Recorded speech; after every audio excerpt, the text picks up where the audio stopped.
Hi friends! Today we are going to read the other half of our book, Let's Visit a Coral Reef. This book was written by Kimberly Brenneman. I think she was the author and the illustrator. So we're going to skip to our pages that we were reading last time. Alright. Let's see. So this was the page we left off on, and we'll jump right back in. What are some things you remember about the coral reef? What's in our coral reef? And where does our coral reef live? Does it live in our houses? Does it live outside in the woods? Does it live in an ocean? Where does the coral reef live?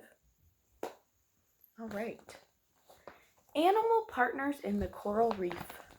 Some animals help one another in the reef. Sea anemones help clownfish, and clownfish help sea anemones. Sea anemones are beautiful animals with swaying tentacles. The sea anemone stings most animals, but it does not harm the clownfish. When the clownfish is among the sea anemone tentacles, it's safe for animals that want to eat it. The clownfish help the sea anemone by eating its dead tentacles and keeping it clean.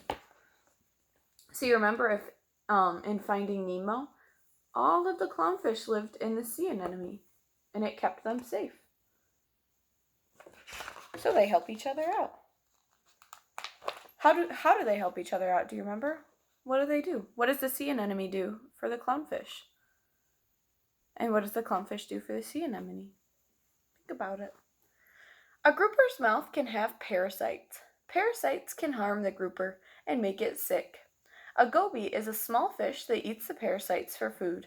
The goby helps to protect the grouper from getting sick, and the grouper parasites provide food for the goby. How do these fish work together to protect each other? What does the goby do for the grouper? And what does the grouper do for the goby? Goby fish help groupers from getting sick. Other coral reef plants and animals help people when they are sick. Let's find out more. Let's see. Reefs help people. Plants and animals from the reef are used to make medicine for people.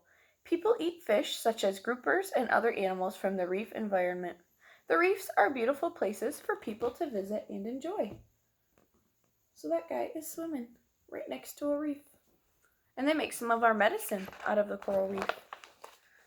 Problems in the coral reef. Coral reefs can be harmed in many ways. Storms with big waves can smash the coral reef. Storms can wash soil into the clear water. The soil changes the water becomes dirty, and the sun cannot shine through. A storm is coming. Uh-oh. The sky's all dark and cloudy. Why do you think dirty water is a problem for plants and animals in the coral reef? So what do you think the dirty water does to them? When the sun cannot shine through the dirty water, algae and plants do not get the sunlight they need to live. Animals that need to eat algae and plants will be harmed too. Coral does not grow. Storms are not the only problem in the coral reef. People do things that harm the coral reef. This water is dirty. What else is wrong with it? What else looks wrong in the water? What's that in the middle? Can you tell? It looks like it's a car tire. Do you think that's good for the water? And for the animals in the water? People can harm the coral reef. When people litter, garbage can wash into the water of the coral reef. Tires and other garbage do not belong in the coral reef. The garbage harms animals.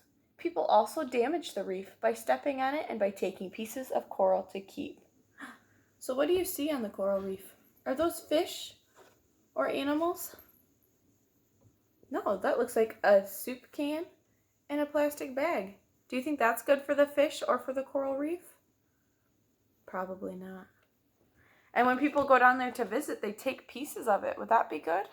Would you like it if somebody came to visit your house and took pieces from your house? No, that wouldn't be very kind. People can help the coral reef. When people throw away garbage properly, they are protecting the environment and coral reefs. If you are lucky enough to visit a coral reef, please treat it gently. Do not take pieces of coral or shells. Enjoy the beautiful coral reef by looking and not touching. People have created marine parks that protect the coral reef and teach people how to take care of it. The biggest marine park is called the Great Barrier Reef Park. It is near Australia. Maybe you will visit it someday. That would be pretty cool. All right. And that was the end of our book, Let's Visit a Coral Reef. What were some things that you remember? What were some fish that worked together? And what were some things you remember about the coral reef? What can people do to help the coral reef? What have people done that hurt the coral reef? Think about those things and maybe tell your moms and dads or your brothers and sisters or grandmas and grandpas, or tell a grown-up that you're near. So think about all those things about our coral reef. All right, my friends, I hope you have a great day. Bye. Mwah.